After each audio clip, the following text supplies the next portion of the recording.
வணக்கம், இது உங்கள் சிவி ஜோன். காலை வணக்கம் டு ஆல். ஸோ இன்றைக்கி பார்த்தீங்கன்னா சூப்பரான 14வது வாரத்தோட 2வது நாள் காலை ஓட்டு நிலவரத்தை நம்ம பார்க்க போகிறோம். அதுக்கு முன்னாடி நீங்கள் நம்மளோட சேனலுக்கு புதுசு அப்படின்னா மறக்காம நம்மளோட சேனலை சப்ஸ்கிரைப் பண்ணுங்கள். உங்கள் எல்லாருக்கும் ரொம்ப ரொம்ப நன்றி. நம்மளோட சேனல் 85,000 சப்ஸ்கிரைபர் தாண்டிடுச்சு. ரொம்ப ரொம்ப நன்றி. இந்த பிக் பாஸ் சீசன் 8 ஸ்டார்ட் பண்ணுறதுக்கு முன்னாடி 63,000 இருந்தோம். இப்போது 85,000, கிட்டத்தட்ட 22,000 பேர் இந்த 3 மாதத்தில் வந்திருக்காங்க. இன்னும் ஒரு 15,000 பேர் வந்தால் நம்ம 1 lakh சப்ஸ்கிரைப் ரீச் பண்ண முடியும். நீங்கள் நினச்ச முடியும், மறக்காமல் சப்ஸ்கிரைப் பண்ணுங்கள். ஸோ நான் எனக்கு முடிஞ்ச அளவுக்கு என்னால் என்னென்ன பண்ண முடியுமோ அதை நான் சப்போர்ட்டை கொடுத்துட்டே இருப்பேன். ஸோ நீங்கள் உங்களோட கருத்தில் சொல்லுங்கள். இப்போ வாங்க அந்த வீடியோ பார்க்கலாம். அதுக்கு முன்னாடி பார்த்தீங்கன்னா நேற்று ஒரு திடீர்னு ஒரு விஷயம் பிக் பாஸ் அதிரடியாக ஒரு சில விஷயங்கள் கொடுத்துட்டே இருந்தார். ஃபஸ்ட்டு பிஆர் டீம் அப்படின்ற விஷயங்கள் உள்ளே வெளியே போயிட்டுருக்கு. அதை பற்றி உங்களுக்கு தெரியுமா அப்படின்ற மாதிரியும், உள்ளே இருக்கிறவங்க ஒருத்தவங்க பிஆர் வச்சு வேலை பார்க்குறாங்கன்றதை எக்ஸ்போஸ் பண்ணுறதுக்கு ஒரு விஷயத்த பண்ணாங்க. பட் ஒரு சில பேர் அதை சௌந்தர்யான்னு சொல்லிட்டு ஒரு பக்கம் சொன்னாலும், ஒரு சில பேர் அதை யூஸ் பண்ணி முத்துவோட பேரை கெடுக்குன்னு சொல்லிட்டு ஒரு சில வேலைகள் பண்ணாங்க. குறிப்பாக ரயான் அந்த விஷயத்தை சாக்லின் கிட்ட சொல்கிறாப்புல, முத்துக்குமரனுக்கு பிஆர் டீம் அப்படியே ஹெவியாக இருக்கான். வெளியே ரொம்ப ஹெவியாக இருக்கான் சார் சொல்கிறார். என்னோடய கேள்வி என்னன்னா, சரி ஹெவியாகவே இருக்கட்டும், உங்களுக்கு இப்போ இந்த விஷயம் தெரிஞ்சிருச்சு கரெக்டாக, ஏன் வந்தவொடனே சொல்லலாம்? அது டிக்கெட்டு ஃபினால வின் பண்ணதுக்கப்புறம் தான் ஞாபகத்துக்கே வருதா? ஸோ அந்த கேள்வி வருதில்ல. ஸோ எல்லாமே வன்மம், ஃபுல்லாக வன்மத்தின் உச்சியில் உட்காந்துக்கிட்டு, அதாவது இனிமேல் யாரும் என்னை ஒன்றும் பண்ண முடியாதுன்ற மாதிரி பண்ணிகிட்ருக்காரு. ஆனால் அங்கே ஃபினாலைக்கு போனாலும் அங்கேன்னு ஓட்டுன்னு ஒன்று இருக்குல்ல, அப்போ வச்சு செய்வாங்களா மக்கள் அப்படின்றதுலாம் மாற்றுக்கிறதே கிடையாது. ஏன்னா இது வரைக்கும் டாப் 5ல் வரவங்களுக்கு கணிசமாக ஒரு ஓட்டு 1 லட்சம் வந்த மாதிரி வந்துடும். எனக்கு தெரிஞ்சு ரயானுக்கு இந்த வாட்டி பயங்கர அட்டி விழ போகுதுன்னு நினைக்கிறேன். பார்க்கலாம் என்ன நடக்குதுன்னு. ஸோ அதை பற்றி சொல்லுங்கள். 2வது பார்த்தீங்கன்னா அர்ச்சனா திடீர்னு சௌந்தர்யாவுக்கு சப்போர்ட் பண்ணுறதுக்கு ஏதோ ஒரு விஷயம் பண்ணுறாங்க. செம்ம காண்டாயிடுச்சு. என்ன சொல்கிறாங்க, அதில் சௌந்தர்யா உண்மையாக இருந்து அவங்க ஃபேன்ஸ் ஆர்கானிக்காக சம்பாரிச்சிருக்காங்களாம். அவங்களோட விஷயங்கள் எனக்கு ரொம்ப பிடிச்சிருக்கு. அவங்க டைட்டிலுக்கு தகுதியான ஆள் அப்படின்ற மாதிரிலாம் ஒரு சில விஷயங்கள்லாம் போட்டிருக்காங்க. என்னுடைய கேள்வி, அது எப்படி 90 நாளுக்கு அப்புறமா தான் அர்ச்சனாக்கு இந்த ஞான உதயம் பிறந்துச்சா? ஏன் இதுக்கு முன்னாடிலாம் ஃபுல்லாக அருண் பிரசாத்துக்கு சொம்பு தூக்கும் போது உங்களுக்கு தெரியலையா?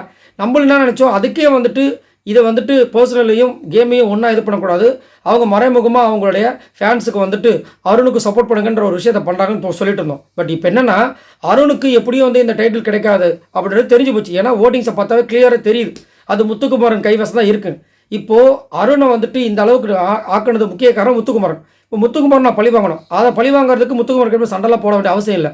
முத்துக்குமாருக்கு வர வேண்டிய ஓட்டுக்கு பதில் நான் என்னோட ரசிகர்களை நம்ம சௌந்தர்யாவோட ரசிகர்லாம் சேர்த்தனா சௌந்தர்யா ஆட்டோமேட்டிக்காக மேலே போகிறாங்க. அப்போ ஆட்டோமேட்டிக்காக முத்துக்குமார் கீழே வரும் அப்படின்னு ஒரு தப்பான ஒரு கணக்கை போட்டு இவங்களுடைய பேரையும் எடுத்துக்கிட்டு இப்படி ஒரு விஷயத்தை பண்ணியிருக்காங்க. நான்லாம் நம்மளோட சேனலில் போன வாட்டி அர்ச்சனாக்கு அவ்வளோ சப்போர்ட் பண்ணோம். நிறைய பேர் கீழே கமெண்ட்ஸில் உங்களுக்கு போய் நாங்கள் சப்போர்ட் பண்ணி சொல்லிட்டு ரொம்ப ஃபீல் பண்ணி கமெண்ட்ஸ்லாம் போட்டுட்ருக்காங்க. உங்களுக்கு இது எப்படி இருக்குது? ஒரு சில பேர் என்ன சொல்கிறாங்கன்னா, இல்லைங்க அவங்களும் போன வருஷம் பிஆர்ன்ற விஷயத்தில் மாட்டி தவிச்சாங்க, அதனால் அவங்க சப்போர்ட் பண்ணுறாங்க அப்படின்னு சொல்கிறாங்க. பட் அதையும் தாண்டி அப்படின்ற விஷயங்கள் இப்போ பிஆர்ன்ற விஷயங்கள் இப்போ மட்டும் இல்லை, சௌந்தர்யாவுக்கு கிட்டத்தட்ட ஒரு 6-7 வாரமாகவே அந்த மாதிரி தான் இருக்குது. அப்படிங்கும்போது அப்போல்லாம் அருண் பிரசாத் சொன்னவங்க இப்போ அருண் பிரசாத்தை விட்டுட்டு சௌந்தர்யா பக்கம் சாயறதுக்கு என்ன காரணம் இருக்குல்ல? ஸோ அதை பற்றி உங்களோட கருத்து என்னென்ன சொல்லுங்கள். 3வது பார்த்தீங்கன்னா பிக் பாஸ் எக்ஸ்சேஞ்ச் டாஸ்க்குன்னு ஒன்று கொடுத்துட்டாரு. என்னென்னா 8 பேர் உள்ளே வர போகிறாங்க, அதில் 2 பேர் தூக்க போகிறாங்கன்னு. அதுங்களும் நிறைய பேர் என்ன நினைக்கிறாங்கன்னா, முத்துக்குமரை தூக்கிடுவாங்கன்னு சொல்கிறாங்க நிறைய சேனல்னு. இது எல்லாமே எப்படின்னா, இந்த மாதிரி நடக்க போதுன்னு நினச்சிக்கிட்டு அவங்க பாட்டு ஒரு சில வீடியோஸ்லாம் போட்டால் கண்டிப்பாக வேறு மாதிரி வெறித்தனமாக போகுன்னு சொல்கிறதுக்காக போடுறாங்க. பட் எனக்கு தெரிஞ்சு கண்டிப்பாக பண்ண வாய்ப்பே கிடையாது. ஏன்னா மக்களோட சப்போர்ட் அதிகப்படியாக முத்துக்குமரனுக்கு இருக்கிறது கிளியர் கட்ட தெரியுது. அப்படின்னும் போது இதை பண்ண மாட்டாங்க. பண்ணாங்கன்னா கண்டிப்பாக ப்ராப்ளம் வரும்னு அவங்களுக்கு தெரியும். ஸோ அதனால் பண்ணுறதுக்கு வாய்ப்பே கிடையாது. 1% வேணால் வாய்ப்பு, ஏதாவது பரவாயில்ல எங்களுக்கு வேண்டாம் அப்படின்னு முடிவு பண்ணால் ஒன்றும் பண்ண முடியும். ஏன்னா கேம் நடத்துறது அவங்க தான். ஆனால் எனக்கு தெரிஞ்சு அவங்க பண்ண மாட்டாங்கன்றது என்னோட கருத்து. உங்களோட கருத்து என்னது சொல்லுங்கள். ஆனால் அந்த இது மூலமாக பவித்ராக்கும் maybe there is a chance ஜாக்லினுக்கும் சௌந்தர்யாவுக்கும் இருக்குது வாய்ப்புன்ற மாதிரி தோணுது. உங்களுக்கு என்ன தோணுது சொல்லுங்கள். ஸோ ஃபர்ஸ்ட் பிளேஸில் யார் இருக்கா? அவரை பற்றின முத்துக்குமரன் இருக்கார். இவர் எவ்வளோ ஓட்ஸ் வாங்கியிருக்காரு? அவரை பற்றினா 34,190 ஓட்ஸ் வாங்கியிருக்காப்புல. ஓட்டிங் பர்சன்டேஜ் பற்றினா 37.35. ஸோ வெறித்தனமாக ஓட்டு பயங்கரமாக வந்துட்டுருக்கு. இப்போ தான் ஸ்டார்ட் ஆகிருக்கு. அதுங்கள பார்த்தீங்கன்னா 34,000 ஓட்டு வாங்கியிருக்காப்புல. அது மட்டும் இல்லாமல் 37%ன்றது சும்மா சாதாரணமான சதவீதம் கிடையாது. இதுக்கு முன்னாடி 29, 30 அப்படி தான் வாங்கிட்டு இருந்தார். இப்போ 37 இருக்குது. இது கண்டிப்பாக இன்க்ரீஸ் தான் ஆகும். ஏன்னா இப்போ தான் ஓட் போட ஆரம்பிச்சிருக்காங்க. அது மட்டும் இல்லாமல் முத்துக்குமரன் இது வரைக்கும் பார்த்தீங்கன்னா ஒருத்தங்கிட்ட சண்டை போட்டார்னா அது அப்படியே கேரி ஃபார்வர்ட் பண்ண மாட்டார். எனக்கு தெரிஞ்சு ஒரே ஒரு வாட்டி அருணோட விஷயங்கள் மட்டும் அவர் ரொம்ப பாதிச்சிருச்சு. ஏன்னா நீ வெறும் மவுத் பீஸ்ன்னு சொல்லி ஒரு ரொம்ப ஓவராக கிண்டல் பண்ணியிருப்பார். அது மட்டும் ஒரு 2 நாள் போச்சு. அதுக்கப்புறம் எல்லாத்தையுமே கடந்து அதுக்கப்புறம் இப்போலாம் பற்றி நல்லா போயிட்டுருக்கு. ஆனால் இவரை பற்றி ரயான் பேசுகிற விஷயங்கள் ரொம்ப கேவலமாக இருக்குது. இவர் வந்துட்டு சௌந்தர்யா கிட்ட பர்சனலாக ஒரு சில விஷயங்கள் பேசி அதுக்கு கிளாரிஃபை பண்ணிட்டு இருந்தா, அது ஒன்றுக்கும் அங்கே வந்துட்டு கவுண்டர் அட்டாக்கிங் பண்ணுற மாதிரி, பார்த்தியா எப்படி பண்ணுறான், பார்த்தியா இதை பண்ணுறான்னு. ஏப்பா உங்களுக்கு பொழப்பு நடத்துறதுக்கு முத்துக்குமரன் தவிர வேறு எதுவுமே கிடைக்கலையா? இந்த பிக் பாஸ் வீட்டுக்குள்ளே மொத்தம் 8 பேர் இருக்கீங்க. 8 பேரில் வந்துட்டு முத்துக்குமரன் தவிர்த்து மீதி 7 பேர் இருக்காங்களா? உங்களுக்கு பேசுறதுக்கு அப்படி போய்ஸ் இருந்துச்சுன்னா ஏன் ஜாக்லினை பற்றி டிடிஎஃப் டாஸ்க் நடக்கும்போது மன்றம் டாஸ்க்கில் அவ்வளோ கேவலமாக பேசுகிறீங்களா? இப்போ அதே ஜாக்லின் கிட்ட போயிட்டு இப்படி வந்துட்டு ஐஸ் வச்சு இவரை பற்றி அவருக்கு அவங்க கிட்டவையும் நம்ம பவித்ரா கிட்டே வந்து புறணி சொல்கிறீங்களே, உங்களுக்கு ஒரு மாதிரி மனசாட்சி உறுத்தலையா? அப்படி தான் என்னோட கேள்வி. என்னென்னா சமயத்துக்கு ஏற்ற மாதிரி மாறிக்கிறார் இந்த ரயான். அதனால தான் நிறைய பேர் வந்து இவருக்கு பேர் க்ரீன் அனிமல் வைக்கணும், பச்சை கிளின்னு வச்சா பச்சை கிளி ரொம்ப நல்லா இருக்குங்க. க்ரீன் அனிமல் தான் பச்சோந்தி, நிறத்துக்கு ஏற்ற மாதிரி மாறுது. இதே பவித்ராவை ஒரு இடத்துல வந்துட்டு ஜாக்லின் கிட்ட இவரே ரயான் வந்து சொல்லியிருக்காரு. அதே மாதிரி பார்த்தீங்கன்னா அதே ரயான் இப்போ ஜாக்லின் கிட்ட முத்துவை பற்றி சொல்லியிருக்காரு. அதே முத்துக்கிட்ட ஜாக்லின் பற்றி நிறைய வாட்டி சொல்லியிருக்காரு. ஸோ அப்படின்னும் போது இடத்துக்கு ஏற்ற மாதிரி வந்து மாறதுனால இவர் கண்டிப்பாக வந்து பச்சோந்தி. அதனால தான் எப்போ பார்த்தாலும் முத்து முத்து முத்து. இதில் வேறு வந்து ஒரு கெத்து வேறு அவருக்கு. என்ன டிக்கெட்டு ஃபால் ஆடும்போது முத்துக்கோபுரம் தான் இவரை பார்த்து பயந்தாராம். இவரை பார்த்து பயந்தவர் இவரை பற்றி பேசாமல் சைலண்ட்டாக அவரை பற்றி பேசிகிட்டு இருக்காரு. ஆனால் அவரை பார்த்து பயப்படலன்னு சொன்னால் இவர் அவரை பற்றியே ஃபுல்லாக பேசிகிட்டு இருக்காரு. என்ன கொடுமைல அவருக்கு முத்துஃபோபியான்னு ஒரு நோய் வந்துருச்சு வேறு சொல்லிட்டு இருக்காங்க. என்ன ஆக போதும். இதில் வேறு வந்துட்டு இவருக்கு வந்து ஹெவியாக பிஆர் ஒர்க் இருக்கான். அதை ஜாக்லின் கிட்ட சொல்கிறாரு. நீங்கள் பார்த்தீங்க. ரெண்டாவது பிளேஸ் பார்த்தீங்கன்னா சௌந்தர்யா இருக்காங்க. இவங்க எவ்வளோ ஓட்ஸ் வாங்கியிருக்காங்க அப்படி பார்த்தீங்கன்னா 18,268 ஓட்ஸ் வாங்கியிருக்காங்க. ஓட்டிங் பர்சன்டேஜ் பார்த்தீங்கன்னா 19.96. ஸோ இன்றைக்கி வந்துட்டு பேட் டே ஃபார் சௌந்தர்யான்னு கண்டிப்பாக சொல்லி ஆகணும். காரணம் பிஆர் டீம் அப்படின்ற விஷயங்களே சௌந்தர்யாக்காக தான் அந்த பிளான் செய்யப்பட்டது. இந்த பிளான் மூலமாக ஒன்று சௌந்தர்யாவுக்கு சரியான அடி விழுகும், இல்லை சௌந்தர்யாவுக்கு பயங்கரமான பீக் உண்டாகும். அது வந்து மாற்றுக்கிறதே கிடையாது. எனக்கு தெரிஞ்சு விஜய் டிவி இதை வந்துட்டு இவங்களுக்கு பாசிட்டிவாக உண்டாக்குறதுக்கு தான் ட்ரை பண்ணுறாங்க அப்படி மாதிரி தோணுது. சௌந்தர்யாவுக்கு இன்னும் பலத்தை சேர்க்கணும். ஏன்னா பிக் பாஸ் வந்து சௌந்தர்யா கிட்ட நல்லா சூப்பராக பேசுகிறார், செம்மையாக இருக்குது. அது பார்க்கறதுக்கு கான்வர்சேஷன் பயங்கரமாக இருக்குது. அதேமாதிரி வெளியில் மக்களோட சப்போர்ட் இருக்கிற மாதிரி அந்த கிளாப்ஸ் மூலமாக தெரியுது. இப்போது இதை இன்னும் இன்க்ரீஸ் பண்ணணும். இந்த பிஆர்ன்ற விஷயங்கள் பயங்கர பூதாகரமாக வெடிச்சிருக்கு. அதனால் அவங்கள வந்து இன்னும் இன்க்ரீஸ் பண்ணி மேபி அவங்களுக்கு டைட்டில் கொடுக்கறதுக்கு கூட பிளான் பண்ணுறாங்கன்னு சத்தியமாக எனக்கு புரியல. ஏன்னா திடீர்னு இந்த மாதிரி ஒரு டாஸ்க்கு இங்கே வச்சுருக்காங்க. இது இவங்களோட முகத்திரையை கிழிக்கிறதுக்காகவா, இல்லை அவங்களுக்கு ஒரு இடம் இதை சொன்னால் கண்டிப்பாக அவங்க அழுவாங்க, அதன் மூலமாக ஃபேன்ஸ் ஃபாலோவர்ஸ் இன்க்ரீஸ் ஆவாங்கன்றதை வச்சு பண்ணுறாங்கன்னு தெரியல.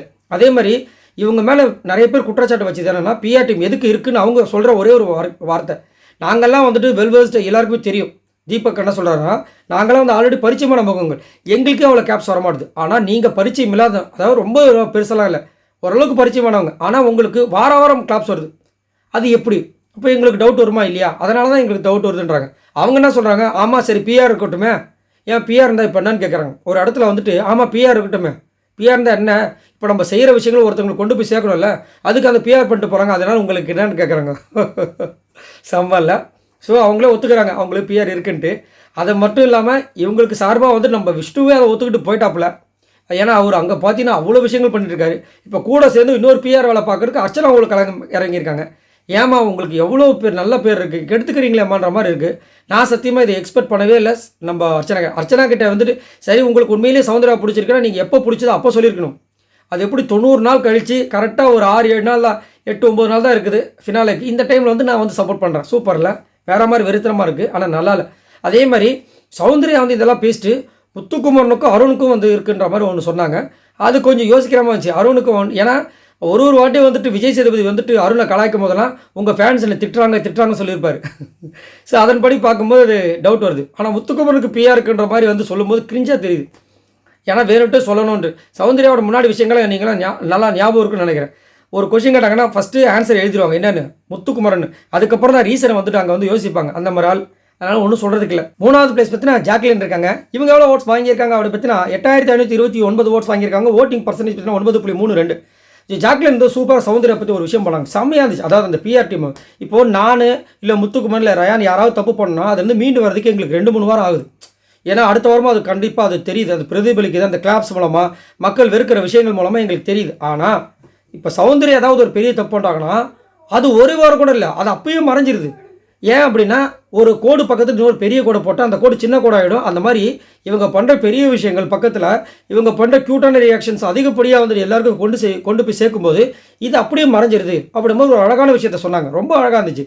ஏன்னா அதை வந்துட்டு சௌந்தர்யாவுக்கு இது நல்லா யோசிச்சு பார்த்தா தெரியும். ஏன்னா சௌந்தர்யா மாதிரி இது வரைக்கும் இந்த பிக் பாஸ் வீட்டுக்குள்ள மார்க் பண்ணது யாருமே இல்லை. அருண் பண்ணியிருக்காரு, அதுக்கு உண்டான வழி செம்ம அடி வாங்கினார். ஆனால் இது வரைக்கும் சௌந்தர்யா அந்த மாதிரி அடி வாங்கியிருக்காங்களான்னு பார்த்தீங்கன்னா ஒன்றுமே கிடையாது. ஏன் எப்படி இது எல்லாத்துக்கும் காரணம் பின்னாடி இவங்கெல்லாம் டவுட் போகிற அந்த பிஆர்ன்ற ஒர்க் அதை தான் அழகாக அவங்க சொல்கிறாங்க. ஆனால் ஜாக்லினோட கேம் பார்த்தீங்கன்னா கொஞ்சம் அப்படி தான் இருக்குது. அதே மாதிரி முத்துக்குமரனை பற்றி ரயான் பேசும்போது ஒரே கட்டு, இல்லைடா அவர் அப்படி கிடையாது அப்படின்னு சொல்லுவாங்க. நான் எதிர்பார்க்குறேன் ஒரு இடத்துலையும். ஏன்னா முத்துக்குமரனை பற்றி இப்போதைக்கு அங்கே இருக்கிற ஆட்கள் அதிகப்படியாக தெரிஞ்சவங்க இவங்க ஒருத்தவங்க தான். அப்படின்னு இருக்கும்போது அதை ஸ்டாப் பண்ணுவாங்க பார்த்தா ஸ்டாப் பண்ணாமல் ரயானை பேச விட்டு வேடிக்கை பார்க்குறாங்க. ஒன்று அது அவங்களுக்கு இனிப்பாக இருக்கணும், இல்லை இவன் வாயாலே கடட்டும் அப்படின்னு விட்டுறணும். 2 விதமாக இருக்கும். உங்களுக்கு என்ன விதம் தோணுதுன்றதை சொல்லுங்கள். 4வது பிளேஸ் பற்றி அருண் வந்துட்டார். இவர் எவ்வளோ ஓட்ஸ் வாங்கியிருக்காரு அப்படின்னு 7939 ஓட்ஸ் வாங்கியிருக்காரு. ஓட்டிங் பர்சன்டேஜ் பார்த்தீங்கன்னா 8.67. நான் ஆல்ரெடி சொன்னேன் பார்த்தீங்களா, அருண் கீழே வந்தாலும் பயப்படவே தேவையில்லை. அருணோட ஃபேன்ஸுக்கெலாம் வந்துட்டு எப்பயுமே பிரச்சனையே கிடையாது. அருண் கண்டிப்பாக இந்த பிக் பாஸ் வீட்டுக்குள்ளே 5வது அந்த லாஸ்ட் ஃபினாலே வரத்தில் இருப்பார். ஆனால் என்ன பொசிஷன் மட்டும் நம்மளால் சொல்ல முடியாது. கண்டிப்பாக வந்து மினிமம் 5வது பொசிஷனில் கூட இருக்க மாட்டார். கண்டிப்பாக 4வது 3வது இருப்பார்ன்ற மாதிரி எனக்கு தோணுது. ஏன்னா இது வரைக்கும் பிக் பாஸ் கொடுத்த ரிப்ளைஸ் அருணுக்கு நிறைய விஷயங்கள் சூப்பராக சொல்லியிருக்காரு. அதே மாதிரி இன்னுமே என்ன சொல்கிறாங்கன்னா, இவங்க 2 பேரும் விஷால் அண்டு அருண் 2 பேரும் அந்த ஹாஸ்பிட்டல் போன மாதிரி ஒரு சம்பவம் நடந்துச்சு அந்த மன்றம் டாஸ்கில். அதில் பார்த்தீங்கன்னா அருண் என்ன சொல்லியிருப்பார், நான் வந்துட்டு அங்கே ஹாஸ்பிட்டலில் பார்த்தேன் விஷாலை, அப்புறமா தான் எனக்கு நிம்மதியாச்சுன்னு ஒன்று சொல்லியிருப்பார். ஆனால் இன்னொரு இடத்துல விஷால் கிட்ட வந்து யார்கிட்ட பேசுகிறாரு. அப்போ என்ன சொல்கிறாருன்னா, நான் அருணை வெளியில் பார்க்கவே இல்லைன்றார். ஸோ இதுலேயே இவ்வளோ பெரிய முரண்பாடு இருக்குது அப்படின்னா இவங்க 2 பேரும் கூப்பிட்டு சம் விஷயங்கள் சம் இன்ஃபர்மேஷன்ஸ் பாஸ் பண்ணியிருப்பாங்க. எப்படி இதுக்கப்புறம் நீங்கள் விளையாடணும் அப்படின்ற மாதிரி சொல்லியிருப்பாங்கன்ற மாதிரி நிறைய ரூமர்ஸ்லாம் போயிட்டுருக்கு. இது உண்மையாக பொய்யான்றது அவங்க மனசாட்சிக்கு தான் தெரியும். ஏன்னா அருண் நான் பார்த்தேன்னு சொல்கிற விஷயங்களை விஷால் நான் பார்க்கலன்னு சொல்லும்போது நம்மளுக்கு ஒரு டவுட் வருது. அதே மாதிரி அருண் வந்து ரொம்ப வெறிகொண்டு காத்துட்ருக்கார். யாருக்காக? ஆர்னவுக்காக. ஏன்னா ஆர்னவ் போகும்போது ஏய் ஜல்ராஸ் லேடா பண்ணுறீங்க அப்படின்னு சொன்னார் பாருங்க. அது உள்ள அவங்களுக்கு உள்ள அப்படியே நெருப்பாக எரிஞ்சிட்ருக்கு. அதனால் இன்றைக்கி வச்சு செய்கிறாரு. அவனோட பர்சனலாக சொன்னால் கிழிஞ்சிரும் அப்படின்றாரு. அவனை அப்படியே கொத்தா தூக்கணுன்றாரு. என்னென்னமோ பேசுகிறாரு. நம்மளுக்கு பக்கு இருக்குது. ஐயோ நாளைக்கு வந்து அடித்தடி ஆயிரும் போல இருக்குன்ற மாதிரி. ஸோ நாளைக்கு காலை எடுத்து வைக்கும் போது காலில் ஒரே போடார் போல இருக்கு நம்மளுடைய அருண். என்ன போட போகிறான்னு தெரியல, பார்க்கலாம். அருணோ பேட்டிங். 5வது பிளேஸ் பார்த்தீங்கன்னா தீபக் இருக்கார். இவர் எவ்வளோ ஓட்ஸ் வாங்கியிருக்காரு அப்படின்னு பார்த்தீங்கன்னா 7903 ஓட்ஸ் வாங்கியிருக்காரு. ஓட்டிங் பர்சன்டேஜ் பார்த்தீங்கன்னா 8.63. ஸோ தீபக் கண்டிப்பாக வந்துட்டு ஒரு திறமையான ஒரு போட்டியாளர், அது வந்து மாட்டு கத்தி கிடையாது. ஆனால் ரொம்ப சேஃப் கேம் விளாட்றாரு. மேபி இவங்களுக்கு சொன்ன மாதிரியே இவருக்கும் வந்துட்டு ஏதாவது ஒரு இன்ஸ்ட்ரக்ஷன் வந்துச்சான்னு தெரியல. அந்த ஃப்ரீ ஸ்டார்ஸ்க்கு வந்ததுக்கப்புறமா வந்துட்டு ரொம்ப நியாயத்துக்கு கடைக்கு வாசிக்கிறாரு. ஆனால் இது வந்து ஒரிஜினலான தீபக் கிடையாதுன்றது அவரே ஒரு இடத்துல நினைத்து சொன்னார். இல்லைண்ணா அப்போ பிக் பாஸ் கொண்டாட்டத்தில் இப்படியா இருப்பேன், அங்கெல்லாம் நான் வேறு மாதிரி இருப்பேன்டா அப்படின்ற. அப்போலாம் இவரும் நடிக்கிறார். சரி, அதே மாதிரி இப்போ புதுசாக பார்த்தீங்கன்னா ஒரு போஸ்டர்ஸில் சில போஸ்டர்ஸ்லாம் பார்க்க முடியுது. என்னென்னா தீபக் தான் இந்த பிக் பாஸ் சீசன் 8 டைட்டில் வின்னராக வர போகிறார் அப்படின்ற மாதிரி. இன்னியா சொல்கிறீங்க, இவ்வளோ நாளாக இல்லாத ஒரு விஷயத்தை இப்போ வந்து கிளப்புறாங்க அப்படின்னா இந்த எக்ஸ்சேஞ்ச் அப்படின்னு ஒரு வருது பார்த்தீங்கன்னா டாஸ்க்கு. 2 பேர் வந்து மேபி மாறதுக்கு வாய்ப்பு இருக்குது அப்படின்னு. அதில் வந்துட்டு கண்டிப்பாக முத்துக்குமரனை தூக்குறதுக்கு வாய்ப்பு இருக்குன்ற மாதிரி ஒரு பொருளை கிளப்பி இப்போ முத்துக்குமரன் வெளியே போயிட்டாங்கன்னா முத்துக்குமரன் ரசிகர்லாம் என்ன பண்ணுவாங்க, காண்டில் இருப்பாங்க. அப்போ ஆப்வியஸில் என்ன பண்ணுவாங்க, அங்கே இருக்கிற 5 பேரில் யாருக்கா ஓட்டு போட்டு தான் ஆகணும்.